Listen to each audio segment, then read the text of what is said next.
Эч качан диета кылба. Арыктайм деп көп аялдар дароо диетаны баштап алат да. 10 жыл семирет. 10 жыл аралыгында жылдап килограмм кошуп, мисалы 90 болот, 100 болот, 110 болот. Анан арыкташ маселесинде бир мотивация пайда болот, бир цель пайда болуп калат дагы дароо күч менен резко диетага отуруп алат. Ошонун негизинде диетага барат. 1 ай кылат, 2 ай кылат, 3 ай кылат, суулар тартылат, арыктагандай болот 20-30 килограмм. Бирок баягы жип тартылат, диета менен алыска бара албайсыз да. Бир күн жип үзүлгөндө кайра баягы весиңизден 2 эсе, 3 эсе көбүрөөк вести чогултуп аласыз өзүңүзгө. Ошондуктан диета маселесинде да 1 жылда 1 ай диета керек. Булар менин айтканымды түшүнүп атасыздар. Ошол өлчөмдө. Башка убакытта арыкташ үчүн диета кылыш туура эмес. Туура эмес.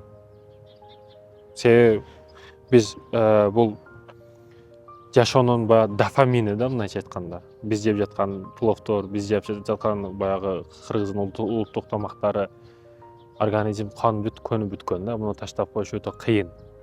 Чындыгында кыйын маселе. Кээде ооз тийип туруш керек, норманы билиш керек дегендешим. Анан жеп аткан калориядан көбүрөөк чыгарыш керек. Мисалы 100 калория кирди, сиз 150 калория басышыңыз керек, чуркашыңыз керек айтып, кыймыл аракети менен 150 калория чыгарып салсаңыз, болду, сиз семирбейсиз, арыктайсыз дегени. Ар дайым жеген калорияңыздын, кыймыл аракетиңиздин калориясы күчтүүрөөк болуш керек.